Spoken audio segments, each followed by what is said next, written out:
கால் மாட்டிச்சு sir. சத்தியமா அப்படியா? நீங்க சொல்ல வேணாம், நாங்க சொல்லட்டுமா? குறும்படம் போடலாமா?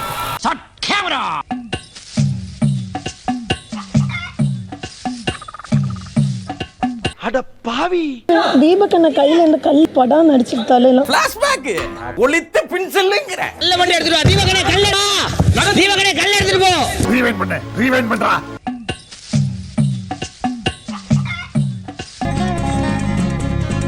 ஃபீல் பண்ண வச்சிருக்கேன்னா அதுக்கு நான் முதல்ல ஃபர்ஸ்ட் ஆஃப் ஆல் சாரி கேட்டுக்கிறேன். நீங்க ஏன் சார் சாரி கேக்குறீங்க? அவன்ல சாரி கேட்கணும். நான் உங்ககிட்ட பேசினதுக்கு சாரி. பட் நான் அத தப்பா பேசினா நான் சாரி சொல்லுங்க. மறுபடியும் ஏன் சார் சாரி கேக்குறீங்க? தெரியாம சாரி கேட்டேன். சாரிமா.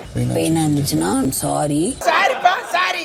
உங்களை எல்லாம் வச்சுக்கிட்டு நான் நிகழ்ச்சி பண்றேன் பாத்தியா? ஏன் செருப்பகலுக்கு நானே அடிச்சுக்கணும். வணக்கம் my dear zone mates, welcome to chubby zone. நான் உங்க ஷஃபி அண்ட் இன்னைக்கு நம்ம பார்க்க போறது பிக் பாஸ் சீசன் 8 உடைய டே 73 அண்ட் எபிசோட் 74 ஓட ரிவ்யூ தான். வீடியோக்குள்ள போறதுக்கு முன்னாடி யாரெல்லாம் சப்ஸ்கிரைப் பண்ணலையே மறக்காம சப்ஸ்கிரைப் பண்ணி சப்போர்ட் பண்ணுங்க. அப்படி பக்கத்துல இருக்க பெல் ஐகானை பிரஸ் பண்ணி ஆல் ஆப்ஷன் கொடுத்தீங்கன்னா நான் போடுற வீடியோ நோட்டிஃபிகேஷன் டன் டைமுக்கு வந்து சேர்ந்துடும். அந்த வீடியோ உங்களுக்கு உண்மையிலேயே பிடிச்சிருந்தா மறக்காம ஒரு லைக் போட்டு சப்போர்ட் பண்ணுங்க. உங்களுக்கு கருத்து இருந்துச்சுன்னா கமெண்ட் செக்ஷன்ல போட்டு விடுங்க. நான் போய் பார்த்து படிச்சுக்கிறேன். அண்ணே நம்மால தான் கொஞ்சம் பார்த்து செய்யுங்க. நீங்க எபிசோட ஸ்டார்ட் பண்ணும்போது முத்துவும் ஜாக்லின் இது வந்து சேர்ந்து விளையாடலாம் அப்படிங்கிற மாதிரி ஒரு பிளான் ஒன்று போட்டுருந்தாங்க. அண்ட் அப்படி இன்னொரு பக்கம் பார்த்தா ராணவ் கிட்ட சௌந்தர்யா உட்காந்து பேசிட்டு இருந்தாங்க. அப்ப ராணவ் சொன்னாப்ல, எனக்கு வந்து அடிப்பட்டு நான் கீழே வந்து துடிச்சிட்டு கிடக்கும்போது எனக்கு ஒரே ஒரு வாய்ஸ் மட்டும் தான் எனக்கு கேட்குது. அவன் நடிக்கிறான்னு சொல்லிட்டு கத்திக்கிட்டே கிடந்த உன்னோட வாய்ஸ் மட்டும் தான் எனக்கு கேட்டுச்சு. என்ன ட்ரிகர் பண்ண ப்ரோவோக் பண்ண அதெல்லாம் மீறி எனக்கு பயங்கர பெயின் ஆயிடுச்சு, எனக்கு ஹர்ட் ஆயிடுச்சு அப்படிங்கிற மாதிரி சொல்லிட்டு இருக்கும்போது சௌந்தர்யா மறுபடியும் அதான் சொல்றாங்க. ஏன்னா நீ வந்து இந்த வீட்டில் இதுக்கு முன்னாடி பண்ண இம்ப்ரெஷன் அந்த மாதிரி இருந்துச்சுடா, அதனால தான் எனக்கு இந்த மாதிரி தோணுச்சு. நீ தெரியணுன்றதுக்காக நிறைய விஷயங்கள் இந்த வீட்டில் பண்ணிட்டு இருக்க, அதனால தான் எனக்கு வந்து அந்த இடத்துல கூட நீ நடிக்கிறன்ற மாதிரி எனக்கு தோணுச்சு அப்படிங்கிற மாதிரி சொல்லிட்டு அங்க கீழே விழும் போது உண்மையிலே அப்படிதான் தெரியுதுன்ற அந்த கூடவே சரி ஓகே அந்த மூமெண்ட்ல உனக்கு உண்மையிலேயே ஹர்ட் ஆயிடுச்சு அப்படிங்கிற பட்சத்தில் நான் சாரி கேட்டுக்கிறேன் அப்படிங்கிற மாதிரி சாரியை கேட்டுட்டு அந்த கடைசியாகவும் எனக்கு வந்து நீ முன்னாடி பண்ண இம்ப்ரெஷனால தான் எனக்கு அப்படி தோணுச்சு அப்படிங்கிற மாதிரி கடைசி வரைக்கும் நீ இந்த வீட்டில் இதுக்கு முன்னாடி நீ வந்து தெரியணும் சில விஷயங்கள்லாம் பண்ண பார்த்தியா, அதனால தான் அந்த இடத்துல கூட நீ அப்படிதான் பண்றியோன்ற மாதிரி எனக்கு தோணுச்சு அப்படிங்கிற மாதிரி சொல்லிவிட்டாங்க.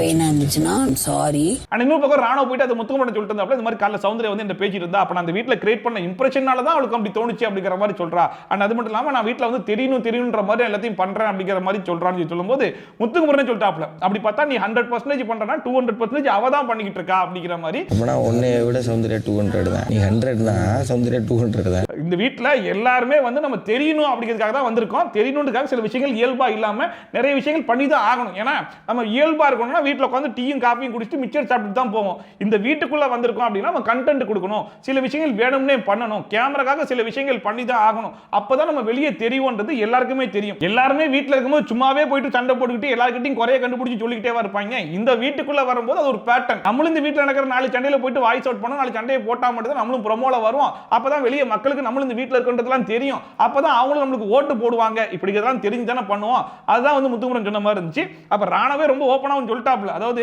சௌந்தர்யா மட்டும் என்ன வீட்டில் இருக்கும்போது இப்படி போய் கத்திக்கிட்டு பாடிக்கிட்டா கிடப்பா, இங்க இருக்கிறாங்க மண்டே இப்படி ஆட்டுன்னு ஆட்டிக்கிட்டு கத்திக்கிட்டு பாடிக்கிட்டுலாம் இருக்கா, அதெல்லாம் இயல்பாவா இருக்கு அப்படிங்கிற மாதிரி சொல்லிட்டாப்ல. நார்மலா இருக்குமா, வீட்டில் இருக்குமா அதெல்லாம் பண்ணிட்டு இருக்க மாட்டேங்க, வந்து தான் இங்க எல்லாமே பண்ணிட்டு இருக்காங்க. அண்ட் ஃபைனலா முத்துக்குமரன் இப்ப என்ன அவ சாரி சொன்னாலா இல்லையா அப்படின்னு கேட்கும்போது இல்ல சாரிலாம் சொன்னா, பட் இருந்தாலும் இந்த விஷயத்தெல்லாம் சொல்லிட்டு இருந்தா அப்படிங்கிற மாதிரி சொல்லும்போது முத்துக்குமரன் சொன்னாப்ல, இல்ல நீ கீழே விழுந்து கிடக்கும்போது எல்லாருக்குமே அப்படி ஒரு எண்ணம் வந்தது உண்மைதான். ஈவன் எனக்குமே அந்த எண்ணம் வந்துச்சு, நான் வெளியே சொல்லிக்கல அவ்வளவுதான். பட் இருந்தாலும் உள்ள போயிட்டு வந்தா உனக்கு அடிபட்டுருக்குன்னு தெரிஞ்சிச்சு, அப்ப நம்மளாம் தப்புன்னு இதுக்கப்புறம் இதை ரிப்பீட் பண்ணக்கூடாது அப்படிங்கிற மாதிரி உணர்ந்து நம்ம சாரி சொல்லிட்டோம் இல்லையா. ஆனா கடைசி வரைக்கும் சௌந்தர்யா அதை அக்செப்டே பண்ணிக்காம ஏதாச்சும் ஒரு நொண்டிச்சாக்கு சொல்லிட்டே இருக்காங்க அப்படின்னா அதுதான் சௌந்தர்யான்ற மாதிரி நினைச்சுக்கொன்ற மாதிரி சொல்லி விட்டாப்ல. அங்கேயும் வந்து நீ நொண்டிச்சாக்கு சொல்லிக்கிட்டே இருந்தேன்னா உனக்கு ஏத்துக்கிறதுக்கு உடன்பாடுல அர்த்தம். ஆக்சுவலா இந்த இன்சிடென்ட் பொறுத்த வரைக்கும் சௌந்தர்யாக்கு ராணவ மேல டவுட் வந்ததுல எந்த தப்பும் கிடையாது. ஏன்னா சில டைம் வந்து சில பேர் மேல டவுட் வரதான் செய்யும். அது ராணவ விழுந்தது இந்த பக்கம் பிடிச்சது இந்த பக்கம் போது சரி ஓகே நடிக்கிறானோ அப்படிங்கிற மாதிரி டவுட் வந்தது ஓகே தான். பட் இருந்தாலும் அதுக்கப்புறம் அது எல்லார்கிட்டையும் போயிட்டு சொல்லிக்கிட்டே இருக்கிறது, அதுக்கப்புறம் அவன் டாக்டர்கிட்ட போயிட்டு வந்திருக்கான், இன்ஜெக்ஷன் போட்டிருக்காங்க அப்படின்னு சொல்லி சொன்னா கூட இன்னும் நடிக்கிறதா சேனா நம்பிட்டா இருக்கீங்க அப்படிங்கிற மாதிரி இருக்கு. ஒரு சண்டை போயிட்டு இருக்கும்போது கூட ஏன்டா சண்டை போட்டுருக்கீங்க, அவனே நடிச்சிட்டு இருக்கான் அதுக்கு போய் சண்டை போடுறீங்கன்னு சொல்லி சொல்றது, ஹாஸ்பிட்டலுக்கு கூட்டு போயிருக்காங்க அப்படிங்கிற மாதிரி சொன்னா கூட அப்பயும் அவன் நடிக்கிறான்னு சொல்றது, ஹாஸ்பிட்டலுக்கு போயிட்டு வந்து அவனுக்கு வந்து கிராக் ஆயிருக்கு, லிகமெண்ட் டேர் ஆயிருக்கு அப்படிங்கிற மாதிரி சொல்லி 3 வீக்ஸ் ரெஸ்ட் எடுக்கணும்னு சொல்லி சொன்னதுக்கு அப்புறம் அங்க இருக்கிற எல்லாருமே சரி ஓகே நம்ம தான் தப்பா நினைச்சிட்டோம் போல இருக்குன்னு சாரி சொல்லும்போது கூட நான் வந்து சாரி கேட்க மாட்டேன், நான் அப்ப கூட அவன் பண்ணதான் தப்புங்கிற மாதிரி பேசுவேன் அப்படிங்கிற மாதிரி பேசிட்டு இருக்கீங்க அப்படின்னா இதுல என்ன அர்த்தம் இருக்கு? ஆக்சுவலா இந்த இடத்துல ராணவ் இல்லாம வேற யாரா இருந்தாலுமே சௌந்தர்யாக்கு டவுட் வந்திருக்கும், அந்த டவுட்டை கூட வெளியே சொல்லிருக்க மாட்டாங்க. அதுக்கப்புறமா சரி ஓகே அப்படின்னு சொல்லிட்டு அவங்களும் சாரி கேட்டு முடிச்சிருப்பாங்க. பட் இந்த இடத்துல ராணவன்ற கேரக்டர் வந்ததுனால மட்டும்தான் இவங்களுக்கு டவுட் வரல, முழுக்க முழுக்க வன்மம் வந்துருச்சு. நம்ம வெகுளித்தனத்தால பிளான் லீக் ஆயிருக்குமோ? அண்ட் இந்த மேட்டரை போயிட்டு ராணுவ விஷால்ட்ட சொல்லும்போது விஷால் ஒரு சூப்பரான எக்ஸாம்பிள் சொன்னாப்ல. அதாவது இந்த மேட்டரை அப்படியே திருப்பி போட்டுப்பாரு. நீ ஜெஃப்ரியை தள்ளி விட்டு ஜெஃப்ரி ஹாஸ்பிடலுக்கு மட்டும் போயிருந்தான்னு வைங்க, இந்த வீடே சேர்ந்து உன்னை வேற மாதிரி கிரியேட் பண்ணிருப்பாங்க, உன்னை உண்டிலன் ஆக்கியிருப்பாங்க, உன்னை வில்ல மாதிரி வந்து சித்தரிச்சிருப்பாங்க. இதெல்லாம் வந்து உனக்கு ஒரு நல்ல சைன்னு நினைச்சுக்கோ. இதெல்லாம் ஆரம்பத்திலே நடந்து முடிஞ்சிருச்சு. அண்ட் நீ ஜைஜாண்டிக்கா இருக்குது, பெருசா இருக்குது, ஹைட்டா இருக்கிறதுலாம் வந்து கடவுள் கொடுத்ததுடா. இந்த கேமுக்கு வரும்போது நீ அது மாதிரி இருக்கன்றதுனால அதையும் ஒரு குறையா சொல்லிட்டு இருக்காங்க பத்தியா, அது நல்லாவே இல்லடா அப்படிங்கிற மாதிரி ரொம்ப ஓப்பனாவே சொல்லி விட்டாப்ல. உனக்கான இந்த இது ஜெஃப்ரி காய்ந்ததுன்னா இன்னைக்கு இந்த மொத்த வீட்டுக்கும் நீ ஒரு வில்ல. அண்ட் அதுக்கப்புறமா பிக் பாஸ் ராணாவை கூப்பிட்டு இதுக்கப்புறம் உங்களால இந்த போட்டியில வந்து தொடர முடியாது அப்படிங்கிற மாதிரி சொன்னாப்ல. என்னது போட்டியிலே தொடர முடியாது அப்படின்னு கேட்டா, இல்லப்பா இந்த டாஸ்க்ல சொன்னேன், ஜோக் அப்படிங்கிற மாதிரி சொல்லிட்டு இருந்தாப்ல. நீங்க இந்த போட்டியில தொடர முடியாது, பயப்படாதீங்க, டாஸ்க்ல. அதுக்கப்புறம் சரி ஓகே, இப்படி வந்து இந்த கேம்ல விளையாட முடியாது அப்படிங்கிறதுனால உங்களோட சேர்ந்து விளையாடின மஞ்சரி வந்து தீபக் அண்ட் முத்துக்குமன் இந்த டீமோட போய் ஜாயின் பண்ணிக்கலாம், நீங்க வச்சிருந்த கல்லியும் இந்த டீமோட சேர்த்துக்கலாம் அப்படிங்கிற மாதிரி சொல்லிட்டாப்ல. கற்களையும் சேர்த்துக்கலாம். இதுக்கு முன்னாடி வரைக்கும் 3 டீம் 3 பேராவும் 2 டீம் வந்து 2 பேராவும் இருந்தாங்க இல்லையா. இதுக்கப்புறம் 4 டீம் 4 டீம்லயும் 3 பேர் கொண்ட குழு தான் அப்படிங்கிற மாதிரி ஆயிடுச்சு. அண்ட் இன்னைக்கு கேமை வந்து ஸ்டார்ட் பண்றதுக்கு முன்னாடி யார் யார்கிட்ட எவ்வளவு கல் இருக்குன்ற மாதிரி ராணவ வந்து கவுண்ட் பண்ண சொன்னாப்ல. அப்ப முத்து டீம்ல 17 கல் இருந்துச்சு, ஜெஃப்ரி டீம்லயும் 17 கல் இருந்துச்சு, விஷால் டீம்ல 14 கல் அண்ட் ஜாக்லின் டீம்ல 15 கல் இருந்துச்சு. சோ இப்போதைக்கு இந்த கேமை ஸ்டார்ட் பண்ணும்போது முத்து டீம்லயும் ஜெஃப் டீம்லயும் தான் அதிகமான கல் இருந்துச்சு. ப்ளூ கலர் டீம் கிட்ட 17, பிங்க் கலர் டீம் கிட்ட 17. அதுக்கப்புறம் பிக் பாஸ் வந்து பஜர் அடிச்சு கன்வேயர் பெல்ட்ல வந்து கல்லெல்லாம் அனுப்ப ஆரம்பிச்சிட்டாப்ல. நேத்து வந்து எல்லாரும் பெல்ட் மேலேயே படுத்து கிடந்தாங்க இல்லையா, இன்னைக்கு ரொம்ப ஸ்ட்ரிக்ட்டாவே சொல்லிட்டாப்ல. இதுக்கப்புறம் எவனாச்சும் பெல்ட் மேலேயே படுக்கிற வேலை எல்லாம் வச்சுக்கிட்டீங்கன்னா நான் கல்லையே அனுப்ப மாட்டேன்டா அப்படிங்கிற மாதிரி சொல்லிட்டாப்ல. அதுக்கப்புறம் எல்லாருமே வந்து அந்த ரெட் லைனுக்கு பின்னாடி நிக்க ஆரம்பிச்சிட்டாங்க. அதுக்கப்புறம் கல்லெல்லாம் எடுத்து ஆளாளுக்கு போய் செட்டில் ஆனதுக்கு அப்புறமா தீபக் போயிட்டு ஜெஃப்ரி டீம்ல கல்லை எடுக்கலாம் அப்படிங்கிற மாதிரி அங்க சுத்தி சுத்தி வந்துட்டு இருந்தாப்ல. அப்ப ஜெஃப்ரி வந்து அட்டாக் பண்ணிட்டே இருக்கும்போது ஜெஃப்ரியை பிடிச்சி லைட்டா தள்ளி விட்டு இருந்தாப்ல. அதுக்கு ஜெஃப்ரி மறுபடியும் தீபக் பிடிச்சி ஒரு தள்ளு ஒன்று தள்ளலாம் பாருங்க, அப்படி டொபுக்கடின்னு போய் விழுந்தாப்ல. அந்த விழுந்ததுல மட்டும் ஏதாச்சும் அடிபட்டு இருந்துச்சு அப்படின்னா கண்டிப்பா ஜெஃப்ரிக்கு ரெட் கார்டே கொடுக்கலான்ற அளவுக்கு ஃபோர்ஸா அவ்வளவு ஃபோர்ஸா பிடிச்சி தள்ளி விட்டான். கேட்டா எனக்கு கால் மாட்டிக்கிச்சு, நான் தெரியாம தள்ளி விட்டேன் அப்படிங்கிற மாதிரி சொன்னோன்னே தீபக்கே செம கடுப்பாயிடுச்சு. அட்டாக் பண்ணி நீ இப்படி வர சொல்றியாடா, நான் தள்ளட்டுமா அப்படிங்கிற மாதிரி தீபக் செம கடுப்பாயிட்டாப்ல. இன்னொரு பக்கம் ரஞ்சித் போயிட்டு விஷால் டீம்ல கல்லை எடுக்கலாம் அப்படிங்கிற மாதிரி நின்னுட்டு இருக்கும்போது விஷால் அங்கே வந்தாப்லையா, விஷால் என்ன பண்ணாப்ல, ரயன் தூக்கிட்டு போய் லாக் பண்ணிட்டாப்ல. அண்ட் ரஞ்சித் தடுக்கிறதுக்காக ஜெஃப்ரி வந்துட்டான். சோ இவங்க 2 பேரும் இங்க ஒரு ஆளா லாக் ஆயிட்டாங்க அப்படின்னு தெரிஞ்ச உடனே முத்து அண்ட் தீபக் இவங்க 2 பேரும் போயிட்டு கல்லை எடுக்க ஆரம்பிச்சிட்டாங்க. ஒரு பக்கம் ஜாக்லின் போயிட்டு கல்லை எடுக்க ஆரம்பிச்சாங்கன்னு சொல்லிட்டு ரெட் டீம்ல இருந்த பாதி கல்லு காணாம போயிடுச்சு. அண்ட் பிக் பாஸ் அடுத்த பஸ்ஸர் அடிச்சு கல்ல அனுப்ப ஆரம்பிச்சாப்ல. அப்ப வந்து ரயனும் அருணும் ஒரே டைம்ல போயிட்டு கல்ல எடுத்துட்டு இருந்தாங்களா. அப்ப அருண் ஒரு கல்லை எடுக்கிறேன்னு சொல்லிட்டு எடுக்கும்போது ரயனுடைய வாயில டப்புன்னு ஒரு அடி அடிச்சு அவர் வாயில பிளட்டே வர ஆரம்பிச்சிச்சு போல இருக்கு. ஆனாலுமே ரயன் வந்து அது ஒரு கம்ப்ளைண்டா ரைஸ் பண்ணல. இல்ல இது தெரியாம தான் படிச்சு கேம்ல தான் படிச்சு நான் ஒரு கம்ப்ளைண்டா சொல்லவே கிடையாது, அந்த கல்லை நீங்களே எடுத்துட்டு போங்க அப்படிங்கிற மாதிரி ஸ்போர்ட்டிவா எடுத்து விளையாட ஆரம்பிச்சிட்டாங்க. நீங்க எடுத்துட்டு போங்க, இந்தாப்பா வேணும்னே பண்ணல, யாரோ சொல்லவே இல்லையே. ஆனா கன்வேயர் பெல்ட்ல கல்லு வந்துட்டு இருக்கு அப்படின்னா யாருமே அடுத்தவங்க கல்லை எடுக்க கூடாது அப்படிங்கிற மாதிரி அவங்களுக்குள்ளே ஒரு ரூல் போட்டு வச்சிருந்தாங்க இல்லையா. அந்த ரூலை வந்து ஃபாலோ பண்ணாம தீபக் என்ன பண்ணிட்டாப்ல, கல்லு லைட்டா கொஞ்சம் வரதுக்கு டிலே ஆச்சுன்னு சொல்லிட்டு இன்னொரு டீம்ல போயிட்டு கல்லை எடுத்த உடனே எல்லாருமே சொல்ல ஆரம்பிச்சாங்க, கன்வேயர் பெல்ட்ல கல்லு வந்துட்டே இருக்கு, அந்த டீம்ல நீங்க கல்ல எடுக்கிறீங்களா அப்படி கேட்ட உடனே சரி ஓகே தெரியாம எடுத்துட்டேன்னு சொல்லிட்டு அந்த கல்லெல்லாம் கொண்டு போய் ரிட்டர்ன் பண்ணிட்டாப்ல. கல்லு வந்துட்டு இருக்குடா, வச்சிட்டேன் கல்லு வந்துட்டு இருக்குடா. அண்ட் இந்த டாஸ்கை பொறுத்த வரைக்கும் விஷால் வந்து முழுக்க ரயனை மட்டுமே டார்கெட் பண்ணி ரயனை மட்டுமே ஃபோக்கஸ் பண்ணி மத்தவங்க பண்ற தப்பெல்லாம் தூக்கி ஓரமா விட்டுட்டு ரயன் பண்ற தப்ப மட்டும் அது சின்னதா இருந்தா கூட பெருசா ஹைலைட் பண்ணி ஏன்டா அப்படி பண்ண அப்படின்னு சொல்லி கேட்டுட்டே இருந்தாப்ல.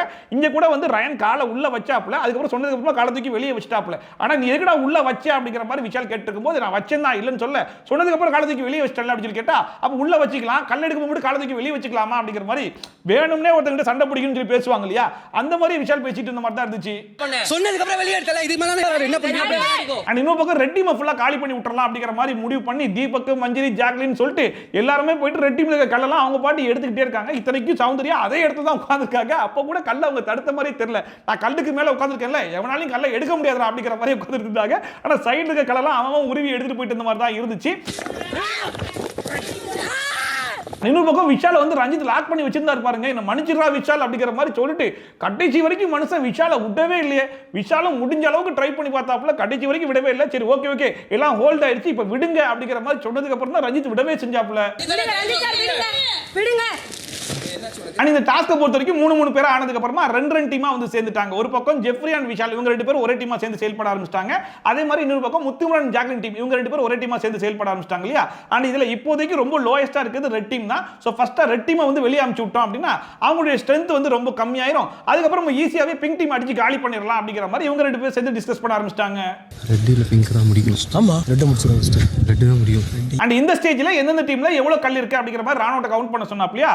அப்ப விஷால் விஷால் டீம்ல வெறும் 10 கல்லு தான் இருந்துச்சு, ஜாக்லின் டீம்ல 31 கல் இருந்துச்சு, அண்ட் ஜெஃப்ரி டீம்ல 33 அண்ட் முத்துக்குமரன் டீம்ல 45 இருந்துச்சு. சோ இப்போதைக்கு முத்துக்குமரன் டீம் தான் லீடிங்ல இருக்காங்க. ப்ளூ கலர் டீம் கிட்ட 45 செங்கல் இருக்கு. அண்ட் இப்போ வரைக்குமே ஒவ்வொரு டீம்லயுமே வந்து ஒருத்தர் மட்டும் தான் அந்த கல்லை வந்து ப்ரொடெக்ட் பண்ணுவாங்க. ஒருத்தர் வந்து டிஃபென்ஸ், ஒருத்தர் வந்து அஃபென்ஸ் அப்படிங்கிற மாதிரி இருப்பாங்க. ஆனா ஒரு டீம்ல மட்டும் தான் கல் எல்லாத்தையும் போட்டு 2 பேர் மேல ஏறி படுத்துப்பாங்க. அது யார் டீம்னா Jeffrey team. Ansitha and Pavithra 2 பேரும் அந்த கல்லு மேல ஏறி படுத்துப்பாங்க. சோ நம்மளால கையை உள்ள விட்டு கூட எடுக்க முடியாதுன்ற நிலைமைக்கு இருக்கும் இல்லையா? சோ பிக் பாஸ் என்ன பண்ணிட்டாப்ல அப்படின்னா, இதுக்கப்புறம் ஒரு ரெஃபரன்ஸ் ஒன்று காமிக்கிறேன் பாத்தீங்களா, இந்த ரெஃபரன்ஸ் படி தான் நீங்க வந்து அந்த கோட்டையை கட்டணும், அந்த கோட்டையை கட்டி தான் நீங்க பாதுகாக்கணும், இதுக்கப்புறம் கல் மேல ஏறி படுக்கலாம் கூடாது அப்படிங்கிற மாதிரி ரொம்ப ஸ்ட்ரிக்டாவே சொல்லி விட்டாப்ல. சோ இந்த டவர் மேல் உட்கார்ந்து ப்ரொடெக்ட் செய்யக்கூடாது. அப்புறமா ரஞ்சித் வந்து பாட்டு பாட, அதுக்கு அருண் வந்து டான்ஸ் ஆட அப்படிங்கிற பேர்ல அப்படி கிட்ட கிட்ட வந்துட்டு இருந்தாப்ல. நீ கிட்ட வரியா, நானும் கிட்ட வரேன்டா அப்படிங்கிற மாதிரி ரஞ்சித் ஒரு பக்கம் போயிருப்பாப்ல. இன்னொரு பக்கம் ஜெஃப்ரியும் விஷால் நாங்களும் வரேன்டா அப்படிங்கிற மாதிரி முத்துக்குமரன் டீம் கிட்ட எல்லாம் போயிட்டு இருப்பாங்க. டே எல்லாரும் மாறி மாறி போயிட்டே இருந்தாங்களே தவிர்த்து கடைசி வரைக்கும் இவனும் அட்டாக்கே பண்ணல. இதை பார்த்துட்டு இருந்த ராணவ், சரி ஓகே நீங்க எதுவும் பண்ற மாதிரி தெரியல, நான் பண்றேன்டா அப்படிங்கிற பேர்ல முத்துக்குமரனை கூப்பிட்டு போன வாரம் வந்து என்ன டார்க் டாமினேஷன் பண்ணாங்க இல்லையா, அப்ப பிக் பாஸ் என்ன கூப்பிட்டு என்ன சொன்னாரு, அடுத்த வாரம் இந்த வீட்ல இருக்கிறது இல்லாத உங்க கையில தான் இருக்கு அப்படிங்கிற மாதிரி சொன்னாப்ல.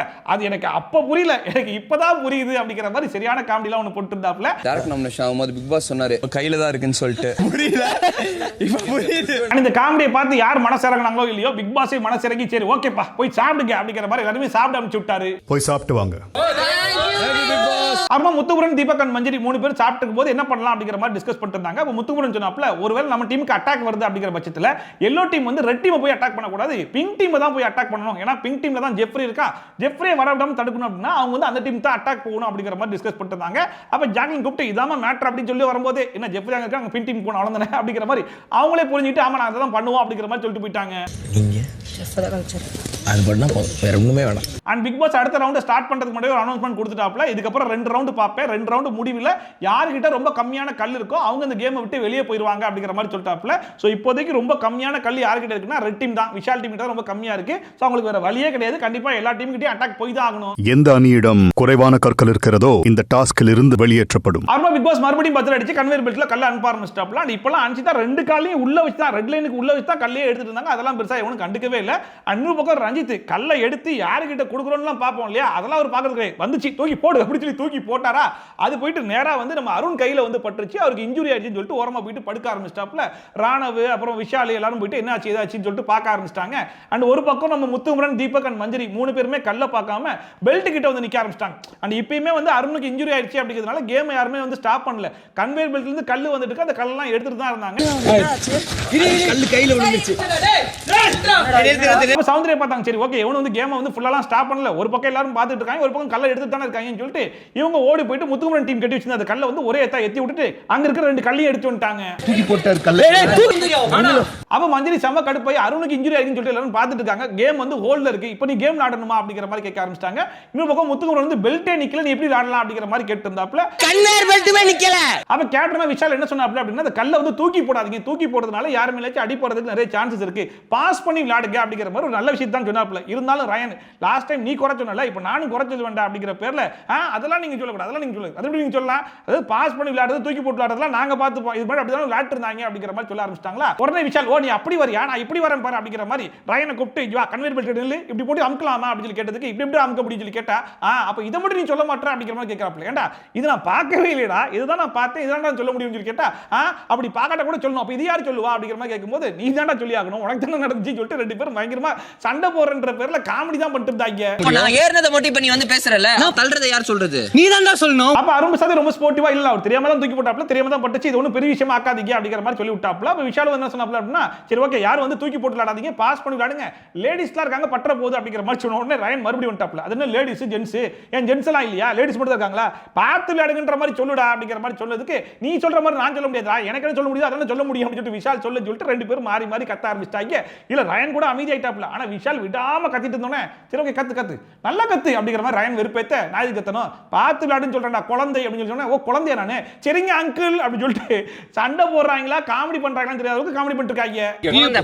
குழந்தையா அங்கிள் போய் விளையாடுங்க போங்க. ஓகே थैंक यू குழந்தை போ. அண்ட் ஒவ்வொரு டாஸ்க்லயுமே 2 பேர் இருப்பாங்க, அவங்க 2 பேரும் டாஸ்கா பார்த்து விளையாடாம அதுல பர்சனல் அட்டாக்லாம் நிறைய பண்ணிப்பாங்க இல்லையா. போன வாட்டி அருணும் முத்துக்குமரனும் பண்ணிட்டு இருந்தாங்கல்ல, அந்த மாதிரி இந்த டாஸ்கை பொறுத்த வரைக்கும் விஷாலும் ரயனும் பர்சனலா இறங்கிட்டாங்களோன்ற மாதிரி தான் இருந்துச்சு. ஒரே நிமிஷம் நிமிஷம் அண்ட் விஷாலை பொறுத்த வரைக்கும் ஒரு விஷயத்துல மட்டும் மனுஷன் ரொம்ப கான்சியஸா இருக்காப்ல. இந்த வாரத்தை பொறுத்த வரைக்கும் நம்ம ஒரு ஹவுஸ்மேட் மட்டும் கிடையாது, நம்ம ஒரு கேப்டன் மாதிரி நடந்துக்கலாம் அப்படின்னா வீக்கெண்ட் எபிசோட்ல என்ன நடக்கும் அப்படிங்கறத போன வாரமே பார்த்தார் இல்லையா. அதனால இப்பயுமே என்ன பண்ணிட்டாப்ல, சரி ஓகே நான் வந்து பொண்ணுங்கன்னு சொல்லி சொன்னது வந்து ஒருவேளை அருண் அடிப்பட்டதுனால அவன் தாங்கிக்கிட்டான், இது ஒரு லேடி தான் தாங்கிக்க மாட்டாங்க அந்த சென்ஸ்ல சொன்னேன், இருந்தாலும் நான் சொன்னது தப்பு தான்டா, நான் சாரிடா அப்படிங்கிற மாதிரி விஷால் வந்து ரயன் கிட்ட சாரி கேட்டாப்ல. அதே மாதிரி ரயனுமே சரி ஓகே நான் எது தப்பா பேசினா சாரி அப்படிங்கிற மாதிரி பேசி ஒரு சால்வ் பண்ணிட்டாங்க. நான் உங்ககிட்ட பேசினதுக்கு சாரி, பட் நான் அதான் தப்பா பேசினா நான் சாரி சொல்லுங்க. விஷாலை பொறுத்த வரைக்கும் ஸ்டார்டிங்ல இருந்து இப்போ வரைக்கும் நிறைய பிரச்சனை நிறைய விஷயங்கள் வந்து பண்ணி விட்டுறாப்ல. ஆனா அந்தந்த பிரச்சனையை அப்பப்ப சால்வ் பண்ணி அவங்க வந்து ஓகேவா அப்படிங்கிற மாதிரி அவங்க கிட்ட போயிட்டு செக்கும் பண்ணிக்கிறாப்ல. ஏன்னா வீக்கெண்ட் எபிசோட் ஒரு டாபிக்கா வந்துடக்கூடாது, இல்லப்பா ஏதோ ஒரு பிரச்சனை வந்துச்சு, அந்த பிரச்சனை வந்தாலும் அந்த இடத்துல அட்ரஸ் பண்ணி ஒரு சாரியும் கேட்டார் அப்படிங்கிற மாதிரி இருக்கணும்ன்றதுனால எல்லா பிரச்சனையிலும் ஒரு சாரி ஒன்னு கேட்டு வச்சிடறாப்ல. மறுபடியும் ஏன் சார் சாரி கேக்குறீங்க? தெரியாம சாரி கேட்டேன், சாரி. அப்ப தீபக் வந்து கேப்டன் கிட்ட அருணுக்கு வந்து இன்ஜுரி ஆயிடுச்சு அப்படிங்கிறதுனால கேம் வந்து ஹோல்ல வச்சிருந்தோம். அப்ப சௌந்தர்யா வந்து கோட்டையை இடிச்சு விட்டது மட்டும் இல்லாம கல்லை எடுத்துட்டு போயிருக்காங்க, இது கரெக்டா இருக்குமான்னு சொல்லி நீங்களே அட்ரஸ் பண்ணுங்க அப்படிங்கிற மாதிரி சொல்லும்போது முத்தமுருகன் வந்து அப்ப பெல்ட் ஓடிட்டு இருந்துச்சு அப்படிங்கிற மாதிரி சொன்னார் இல்லையா. இப்ப பெல்ட் எல்லாம் நின்றுச்சு, நாங்க 3 பேருமே போயிட்டு அரும்பு சாதை பார்த்துட்டு இருந்தோம் அப்படிங்கிற மாதிரி சொன்னாப்ல. ஆனா இவங்க 3 பேருமே வந்து கல் எடுக்கிறதுக்காக தான் போய் நின்று இருந்தாங்க, அரும்பு சாது கிட்ட நிக்கவே கிடையாது. அந்த டைம்ல தான் சௌந்தர்யா வந்து இடிச்சு விட்டாங்க. அப்ப சௌந்தர்யா என்ன சொன்னாங்க அப்படின்னா, சரி ஓகே அரும்பு சாதுக்கு வந்து அடிபட்டுச்சுங்கிறதுனால கேம் அப்படியே ஹோல்ட் பண்ணிட்டீங்களா, யாருமே கேம் விளையாடவே கிடையாதா, கல்லு வருதுன்னு சொல்லிட்டு கல்லெல்லாம் எடுக்க தானே செஞ்சீங்க, அப்ப நான் விளையாடுறது என்ன தப்பு அப்படிங்கிற மாதிரி கேட்டாங்க. அவங்க கேட்டதுல தப்பு கிடையாது, ஆனா வழக்கமா ஒரு ஆட்டிடியூட் காட்டுவாங்க பாத்தீங்களா, இப்படின்னு சொல்லிட்டு அந்த ஆட்டிடியூட காமிச்ச உடனே முத்துக்குமரன் பாருங்க இந்த ஆட்டிடியூட் என்கிட்ட காட்டாதீங்கன்னு சொல்லி கேட்டார். அதுக்கு சௌந்தர்யா நான் என்ன ஆட்டிடியூட் காமிச்சேன், நான் இயல்பா பேசுற மாதிரி தானே பேசுறேன், நான் ஒன்றும் தப்பாலாம் பண்ணலையே, உடனே ஃப்ரேம் பண்ணிடுவீங்களே அப்படிங்கிற மாதிரி பேசிட்டு இருக்காங்க. அண்ட் ஃபைனலா ஒருத்தருக்கு அடிபட்டு கிடக்கும்போது நாங்க இன்னொருத்தர் போய் கல்லை எடுத்தோம் அப்படின்னா அது கரெக்டா இருக்குமா இருக்காதுல, அதை வந்து அவங்களையும் ஃபாலோ பண்ண சொல்லுங்க அப்படிங்கிற மாதிரி சொல்லி முடிச்சு விட்டாங்க. அப்ப ஜாங்கி வந்து விசாரிட்டு சொல்லிட்டாங்க, சும்மா நம்ம வந்து கேம் ஹோல்டு சொல்லிட்டு ஹோல்ட் பண்ணிட்டே இருக்க வேணாம், யாருக்காச்சும் இன்ஜுரி ஆயிடுச்சா யாரெல்லாம் போய் பார்க்கணும்னு நினைக்கிறாங்களோ அவங்கள போய் பார்க்கட்டும், யாரெல்லாம் அந்த டைம்ல கேம் விளையாடணும்னு நினைக்கிறாங்களோ அவங்க விளையாடிட்டு போட்டும், ரெஸ்ட்ரிக்ட் பண்ண வேணாம் அப்படிங்கிற மாதிரி சொல்லிட்டாங்க. அப்ப முத்துக்குமரனே ஆமா அப்படியே நம்ம பண்ணிடலாம், அப்பதான் ஒருத்தருடைய சுயரூபம் நமக்கு தெரிய வரும், ஒருத்தனுக்கு அடிபட்டிருக்கு அந்த டைம்ல கேம் விளையாடணுமா வேணாமா அப்படிங்கறத அவங்களே செல்ஃபா முடிவு எடுத்துக்கிட்டோம், யார் இதுக்கப்புறம் நிப்பாட்ட வேணாம் அப்படிங்கிற மாதிரி சொல்லிட்டாங்க. சோ இதுக்கப்புறம் ஒருத்தனுக்கு அடிபட்டிருக்கு அப்ப கூட நான் கேம் விளையாடுவேன் அப்படிங்கிற மாதிரி விளையாடினா வெளியே எப்படி ப்ரொஜெக்ட் ஆகும் அதை நீங்களே பார்த்து விளையாடிக்கோங்க அப்படிங்கிற மாதிரி மிரட்டி விட்டாங்க. அதாவது இதுதான் ரூல் அப்படிங்கிற மாதிரி சொன்னா எவனும் கேட்க மாட்டாங்க, உங்களுடைய சுயரூபம் வெளியே வரும், நீ யாருங்கிறத மக்கள் பார்க்கிறதுக்கு ஒரு வாய்ப்பா இருக்கும் அப்படிங்கிற மாதிரிலாம் சொல்லி விட்டா அப்படின்னா எவனும் இதுக்கப்புறம் அதை தப்பா பண்ண மாட்டாங்க இல்லையா, அதுக்காக சொல்லி விட்ட மாதிரி தான் இருந்துச்சு. பாக்குறவன் கல்ல பார்க்கட்டும், ஆளை பார்க்கறவன் ஆளை பார்க்கட்டும், எவனுடைய சுயம் என்னங்கிறது இந்த விளையாட்டுல தெரியும். அந்த டாஸ்க்ல எல்லாரும் கேம் ஒழுங்கா விளையாடும் போது பிங்க் டீம் மட்டும் நான் கொஞ்சம் வித்தியாசமா தான் விளையாடுவோம் அப்படிங்கிற பேர்ல அந்த ரெஃபரன்ஸ்ல ஒரு இமேஜ் காமிச்சு அத மாதிரி கேட்டுக்கிட்டா சொல்லி கேட்டா இவங்க வேற ஒரு கோணத்துல கட்டி வச்சிருந்தாங்க, அதையும் பார்த்து ஃபர்ஸ்ட் கம்ப்ளைண்ட் பண்ணாங்க. அதுக்கப்புறமா ஒரு 4 கல்லை மட்டும் எடுத்து உள்ள போட்டு ஒளிச்சு வச்சிருந்தாங்க. என்ன காரணம் அப்படின்னா போய் இடிச்சு விடலாம்னு சொல்லி இடிச்சு விடும்போது இடிக்க முடியாது இல்லையா, ஏன்னா ரவுண்டா இருக்கிறதுக்கும் உள்ள ஒரு கல்லை போட்டு அடைச்சு வைக்கிறதுக்கும் டிஃபரன்ஸ் இருக்குல்ல, அதையும் கண்டுபிடிச்சு கேட்டா சரி சாரி தெரியாம பண்ணிட்டோம் அப்படிங்கிற மாதிரி உடனே எது கேட்டாலும் சாரின்றாங்க. இதுல அன்சிதா ஒரு ஸ்டெப் மேல போய் உள்ள 4 கல்லு கிடக்குதுன்ற எனக்கு தெரியாதுங்கிற மாதிரி அடிச்சு விட ஆரம்பிச்சிட்டாங்க. அப்ப ஜாக்லின் கேட்டாங்க அங்க என்ன நடக்குதுன்னு தெரியாம அந்த டீம்ல இருந்துட்டு இருக்க, அப்ப என்ன கேம் ஆடுறதை நீயே பாத்துக்கோ அப்படிங்கிற மாதிரி. இங்க கூட மந்திரி சொல்றாங்க என்னடா நீங்க பண்றதெல்லாம் பண்ணிட்டு சும்மா சாரின்னு சொல்லிட்டு இருந்தா என்னடா அர்த்தம் அப்படின்னு சொல்லி கேட்டா அந்த சாரியை கூட ரொம்ப நக்கலா தான் கேட்டு இருந்தாங்க. இன்னொரு பக்கம் இந்த விஷால் இந்த வீட்டுல இருக்கிற எல்லாருக்குமே கேப்டனா இருக்காரா அப்படின்னு சொல்லி கேட்டீங்கன்னா எல்லாருக்கும் கேப்டனா இருக்காப்ல, ஆனா ஒரே ஒரு கண்டஸ்டன்ட்க்கு மட்டும் பயங்கர ஸ்பெஷல் கேப்டனா இருக்காப்ல, அது யாருன்னா நம்ம அன்சிதாக்கு. ஏன்னா இங்க வந்து அன்சிதாக்கும் ஜாக்லினுக்கும் ஒரு பயங்கரமான சண்டை போயிட்டு இருக்கு, அதுல ஜாக்லின் நின்று வேடிக்கை மட்டுமே பாக்குறாங்க, அன்சிதா கடந்து காத்துன்னு கத்துறாங்க, ஒரு 1/4 மணி நேரத்துக்கு கத்திருப்பாங்க. அதுக்கு ஜாக்லின் பதில் சொல்லலாம்னு சொல்லி வரும்போது உடனே விஷால் திரும்பிட்டு ஏய் ஜாக்லின் என்ன கத்துறா அப்படின்றாப்ல. அது அன்சிதா கிட்ட ஏய் அசின் என்ன அசின் கத்துற அமைதியா இரு அசின் என்றாப்ல. உடனே ஜாக்லின் கேக்குறாங்க டேய் என்னடா நான் பேசினா மட்டும் கத்துறாங்க அன்சிதாக்கு ஒன்றும் சொல்ல மாட்டேன்னு சொல்லி கேட்டா நான் அசின் சொன்னேன் உங்க காதுல கேட்கலையான்றாப்ல. எவன் காதுலையும் கேட்காத அளவுக்கு அவன் அசின் கத்திருக்கான் பாருங்க. அதுக்கப்புறமா அன்சிதா பவித்ரா இவங்க 2 பேருக்குள்ளே முட்டிக்கிச்சு போல இருக்கு. பவித்ரா வந்து அன்சிதா பார்த்து வாய மூடு அப்படிங்கிற மாதிரி சொல்லிட்டாங்க போல இருக்கு. அதுக்கும் அன்சிதா நீ வாய மூடு எப்படி சொல்லலாம், நீ வாய மூடலாம் சொல்லக்கூடாது, அது சொல்ல உனக்கு எந்த ரைட்ஸும் கிடையாது, நான் நம்ம டீமுக்கு தானே கத்திக்கிட்டு இருக்கேன், நம்ம டீமுக்கு தான் சண்டை போட்டுக்கிட்டு இருக்கேன், அவன் அப்படி பேசுறா அதுவும் காதுல கேட்கலன்னு சொல்லிட்டு மறுபடியும் ஒரு 3/4 நேரத்துக்கு கத்திட்டு இருக்காங்க. அதையும் விஷால் நின்னுட்டு நல்லா கத்துறாளே செல்லக்குட்டி அப்படிங்கிற மாதிரி பார்த்துட்டு அதுக்கு பவித்ரா பதில் சொல்லுவாங்க ஏ பவித்ரா என்ன கத்துறா அப்படின்னு சொன்ன உடனே அது தூரத்துல இருந்து ஜாக்லின் பார்த்து கண்டுபிடிச்சாங்க டேய் அன்சிதா கத்துனா அது அமைதியா இருக்கு, நான் கத்த வந்தா என்கிட்ட கத்துற, இங்க அன்சிதா பேசுறதெல்லாம் ஃபுல்லா நின்று வேடிக்கை பார்த்து பவித்ரா பேசும்போது கத்துற, நல்ல டிஃபரன்ஸ் எடுத்துப்பா நீ அப்படின்னு சொன்னா இங்க பாரு ஜாக்லின் தேவையில்லாம உருவாக்காத தேவையில்லாம பேசாத அப்படிங்கிற மாதிரி சொன்ன உடனே ஜாக்லின் சொல்லிட்டாங்க இல்ல தப்பு விஷால் தப்பு, நீ பண்றது பச்சையா தெரியுது, நீ அசின் சொல்லி சொல்ற அப்படிங்கிற மாதிரி சொன்ன உடனே அது அன்சிதா வேற இதுக்கப்புறம் நீ அசின்னு சொல்லாதடா அவங்களுக்கு தப்பா தெரியுது நீ விட்டு நீ சொல்லாதடா அப்படின்னு இருக்காங்க. நீ என்கிட்ட கோவமா பேச அசின் உசினோ வேற பேசிட்டு இருக்கு. ஏண்டா பண்றது தப்புன்னு நல்லா பச்சையா தெரியுது, நீ மாட்டிக்கிட்டேன்னு தெரியுது, இருந்தாலும் வந்து சமாளிச்சிட்டு இருக்கீங்களா அப்படிங்கிற மாதிரி இருந்துச்சு. உடனே விஷால் வழக்கமா ஒரு வேலை ஒன்று பார்ப்பார் இல்லையா, ஐயோ மாட்டிக்கிட்டோம், சரி என்ன பண்ணலாம், சாரின்னு ஒன்று இருக்கேன், அதை கொண்டு வந்து வச்சிடலாம்னு சொல்லிட்டு சரி ஓகே ஒரு கேப்டனா இப்படி பண்ணிக்க கூடாது, நான் தப்பு தான் சாரின்னு சொல்லிட்டு மஞ்சரி சொன்ன மாதிரி தான் எல்லா தப்பையும் பண்ணிட்டு ஆவனா சாரின்றாங்க. இந்த சாரிங்கிற வார்த்தை மட்டும் இல்லடா, இந்த ஷோவே நாரி போயிடுன்ற அளவுக்கு சாரி சொல்லிட்டு இருக்காங்க. ஃபீல் பண்ண வச்சிருக்கேன்னா அதுக்கு நான் முதல்ல ஃபர்ஸ்ட் ஆஃப் ஆல் சாரி கேட்டுக்கிறேன். அப்புறம் பிக் பாஸ் மறுபடியும் பஜர் அடிச்சு கல்லெல்லாம் அனுப்ப ஆரம்பிச்சிட்டாப்ல. எல்லாரும் போயிட்டு கல்லெல்லாம் எடுத்து வந்ததுக்கு அப்புறமா இது செகண்ட் ரவுண்ட் இல்லையா, அந்த செகண்ட் ரவுண்டோட முடிவுல எந்த டீம் கிட்ட கல் வந்து ரொம்ப கம்மியா இருக்கோ அவங்க கேம் விட்டு வெளியே போயிடுவாங்க அப்படிங்கிறதுனால ரெட் டீம் கிட்ட ரொம்ப கல் கம்மியா இருந்துச்சா, சரி வேற வழியே கிடையாது, இறங்கி கேமை விளையாடி தான் ஆகணும் அப்படிங்கிற கட்டாயத்துல இறங்கி விளையாட ஆரம்பிச்சிட்டாங்க. எல்லாரும் மாறி மாறி கோட்டையெல்லாம் கலைக்க ஆரம்பிச்சிட்டாங்க. ரெட் டீமுடைய கல்லாம் முக்காவாசி காலி ஆயிடுச்சு. அண்ட் அருண் முத்துக்குமரன் ஒரு பக்கம் கட்டி உருள ஆரம்பிச்சிட்டாங்க. அண்ட் சௌந்தர்யா வந்து கல் எடுத்துட்டு இருந்தாங்கன்னு சொல்லிட்டு ரஞ்சித் பிடிச்சி ஒரே வீசிலாம் விட்டாப்ல.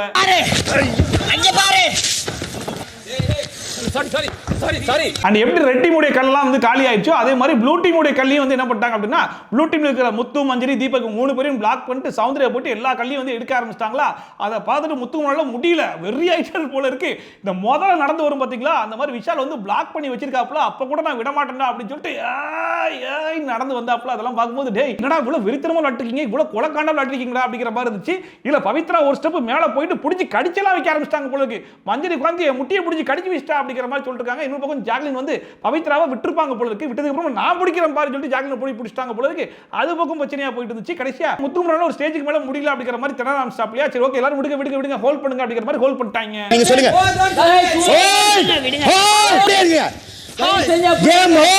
அணில ஜாக்லின் பக்கம் பவித்ரா பார்த்து நீ பண்ணது ரொம்ப தப்பு பாவி அப்படிங்கிற மாதிரி சொல்ல ஆரம்பிச்சாங்க. இன்னொரு பக்கம் மஞ்சரி நீ கடிச்சு வச்ச எதுக்கு கடிச்சு வச்ச அப்படிங்கிற மாதிரி கேட்கும்போது பவித்ரா எனக்கு ஒரு வழி தெரியல ஹோல்ட் பண்ணி வச்சிருந்தா அந்த டைம்ல எனக்கு தோணுச்சு, நான் கடிச்சிட்டேன், தெரிஞ்சு பண்ணல, தெரியாம பண்ணிட்டேன், தப்பு தான் அப்படிங்கிற மாதிரி சொன்னோன்னே மஞ்சரி ஓகேப்பா தப்புன்ட்டாங்களா, விட்டுருங்க அதாவது எல்லாமே பண்ணிட்டு தப்புன்னு சொன்னா அவங்க எல்லாரும் விட்டுட்டு போயிடலாம் அப்படிங்கிற மாதிரி நக்கல் பண்ண ஆரம்பிச்சாங்க. பவித்ரா வந்து ரொம்ப எமோஷனல் டேமேஜ் ஆகி அந்த டைம்ல எனக்கு தோணுச்சு நான் பண்ணிட்டேன், இப்ப நான் என்ன பண்ணட்டும், நான் அதுக்கப்புறம் கேமே விளையாட வரல அப்படிங்கிற மாதிரி உட்கார அழுவ ஆரம்பிச்சிட்டாங்க. என்ன போட்டு டைட்டா அமைக்கிறாங்க, தப்புதான், நான் போய் உட்கார்ந்துக்கு கேமுக்கே வரல. அப்புறம் பிக் பாஸ் மறுபடியும் பஜர் அடிச்சு மறுபடியும் கல்லெல்லாம் அனுப்ப ஆரம்பிச்சிட்டாப்ல. எல்லாரும் போய் கல்லெல்லாம் எடுக்க ஆரம்பிச்சிட்டாங்க. ஒரு பக்கம் ரெட் டீம் எங்களால முடியல அப்படிங்கிற மாதிரி ஓரமா போய் உட்கார ஆரம்பிச்சிட்டாங்க. விஷால்லாம் உட்காந்து அழுகவே ஆரம்பிச்சிட்டாப்ல. என்னால முடியலடா, எல்லாரும் இப்படி அடிச்சுக்கிறாங்க, என்னால பார்க்க முடியல, எனக்கு ரொம்ப ஒரு மாதிரி இருக்குடா அப்படிங்கிற மாதிரி அழுதுட்டு இருந்தாப்ல. அதை பார்க்கும்போது என்னடா ஒவ்வொரு டாஸ்க்கும் ஒரு ஆள் இப்படி இறங்கிடுவீங்களாடா, எவனுமே கேமை பார்க்க மாட்டீங்களா, டாஸ்கா பார்க்க மாட்டீங்களா அப்படிங்கிற மாதிரி இருந்துச்சு. சௌந்தர்யாவும் ஜாக்லினும் அழுதுட்டு இருந்தாங்க பாத்தீங்களா, அதுக்கு ஈக்குவலா மனுஷன் உட்காந்து அழுதுட்டு இருந்தாப்ல. சரி கேப்டன்றதுனால அழுதானா இல்ல உண்மையிலேயே அழுதானான்றது தெரியல. அண்ட் ரெட் டீம் வந்து அவங்க விளையாட முடியல அப்படிங்கிற மாதிரி ஓரமா போய் உட்கார்ந்துட்டாங்க இல்லையா. இப்போ வந்து ஜாக்லின் என்ன சொல்றாங்க அப்படின்னா, ரெட் டீம் உள்ள வந்தாங்கன்னா நாங்க அவங்கள பிளாக் பண்றோம், ஆனா நீங்களும் பிங்க்கும் 1-1 மாதிரி நீங்க என்று மோதி பாத்துக்கோங்க அப்படிங்கிற மாதிரி சொல்ல ஆரம்பிச்சிட்டாங்க. சோ முத்துக்குமரன் டீம்ல வந்து கல் ரொம்பவே கம்மியா இருக்குன்றதுனால டைரக்டா போயிட்டு பிங்க் டீம்ல இருந்து கல் எடுக்க ஆரம்பிச்சிட்டாங்க. அட பாவீங்களா. அண்ட் இவங்க 6 பேருமே ஆளாளுக்கு ஒரு ஆளை பிடிச்சி பயங்கரமா ஹோல்ட் பண்ணி படுக்க ஆரம்பிச்சிட்டாங்க. முத்து, ஜெஃப்ரி, தீபக், பவித்ரா அண்ட் அன்சிதா, மஞ்சரி அப்படின்னு சொல்லிட்டு இதுல முத்துக்குமரன் வந்து கல்ல கையில வச்சிருந்தாப்ல. அது மூஞ்சில பற்ற போது வேணாண்டா அவ்வளவு கொடூரமாலாம் விளையாட வேணாம் அப்படிங்கிற மாதிரி போயிட்டு ரயன் புடிங்கிட்டாப்லையா. உடனே முத்து வந்து டேய் நான் ரொம்ப கான்சியஸா தான் வச்சிருந்தேன், அவனும் கான்சியஸா தான் இருக்கான், ஏன்டா எங்க நீ வர அப்படிங்கிற மாதிரி முத்துக்குமரனுக்கு கேட்க ஆரம்பிச்சிட்டாப்ல. இல்ல ராணா உள்ள போயிட்டு அவன் கான்சியஸா இருக்கான்னு சொல்லி சொல்றான்ல, அந்த கல்ல கொடுப்ப சொல்லிட்டு கல்ல எடுத்து கொடுத்ததுக்கு அப்புறமா எல்லாரும் டேய் நீ கேம்லயே இல்ல, நீ எப்படா வந்து கொடுப்ப அப்படிங்கிற மாதிரி கத்த ஆரம்பிச்சிட்டாங்க. கேம்ல இருக்கியா சொல்றால, நீ கேம்ல இருக்கியா. ஃபைனலா பிக் பாஸ் பார்த்தாப்ல, சரி ஓகே இதுக்கு முன்னாடி விளையாட விட்டா கண்டிப்பா சம்பவம் ஏதாச்சும் பண்ணி விட்டுருவாங்கன்னு சொல்லிட்டு சரி ஓகே இப்போதைக்கு ஹோல்ட் பண்ணுங்க, யார் டீம்ட்ட எவ்வளவு கல் இருக்கு அப்படிங்கிற மாதிரி கேட்டாப்ல. அப்ப விஷால் டீம்ட்ட தான் ரொம்ப கம்மியான கல் இருந்துச்சு, 6 கல் தான் இருந்துச்சு. அண்ட் முத்துக்குமரன் டீம் கிட்ட 52 கல் ரெக்கவர் பண்ணிட்டாங்க. அண்ட் ஜெஃப்ரி டீம் கிட்ட 94 கல் இருந்துச்சு, அவங்க தான் லீடிங். அண்ட் அவங்களுக்கு அடுத்தபடியா ஜாக்லின் கிட்ட 73 கல் வந்துருந்துச்சு. சோ இருக்கிறதுல ரெட் டீம் கிட்ட ரொம்ப கம்மியான கல் இருக்கு அப்படிங்கிறதுனால ரெட் டீம்ல இருக்கக்கூடிய விஷால், அருண் அண்ட் சௌந்தர்யா அவங்க 3 பேருமே இப்போதைக்கு கேம் விட்டு வெளியே போயிட்டாங்க. அண்ட் உங்க கிட்ட இருக்கக்கூடிய 6 கல்ல கொண்டு போய் ஸ்டோர் ரூம்ல வச்சிருக்க அப்படிங்கிற மாதிரி சொல்லிட்டு இந்த கேமை இப்போதைக்கு டெம்பரரியா ஸ்டாப் பண்றோம், நாளைக்கு காலையில மறுபடியும் வந்து ஸ்டார்ட் ஆகும் அப்படிங்கிற மாதிரி சொல்லிட்டு இப்போதைக்கு இந்த கேம் வந்து ஸ்டாப் பண்ணி விட்டாப்ல.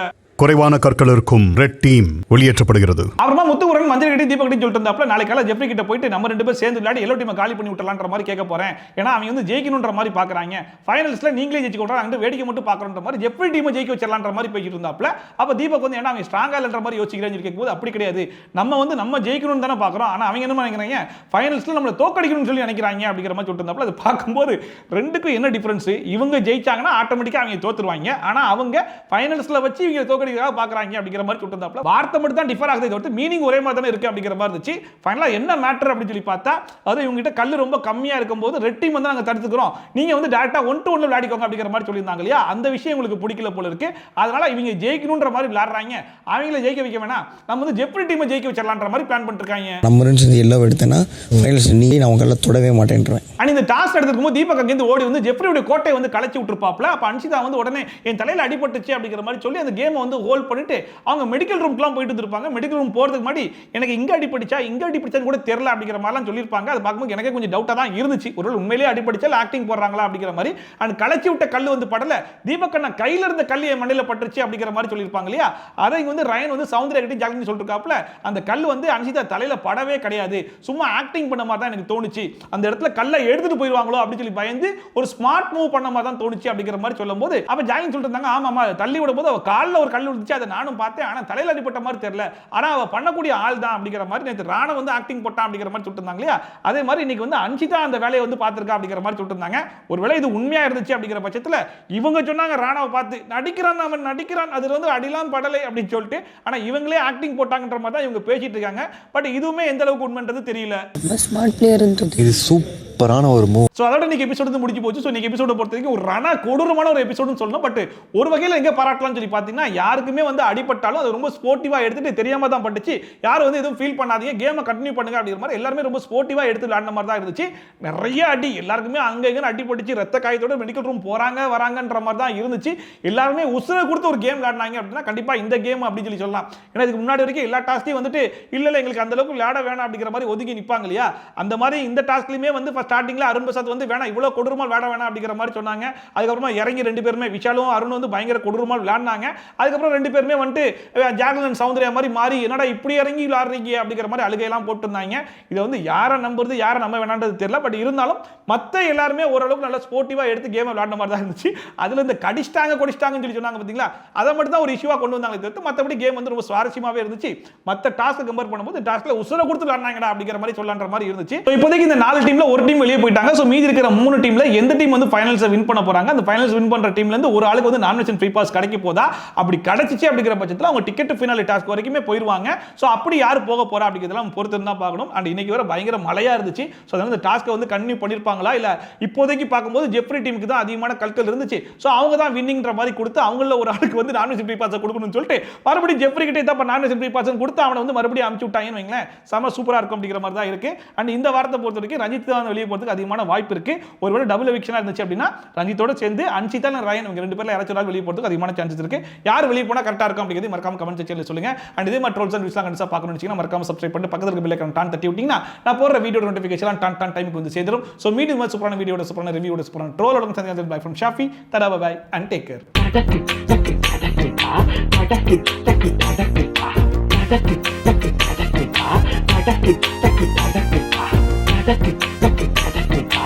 Thank you.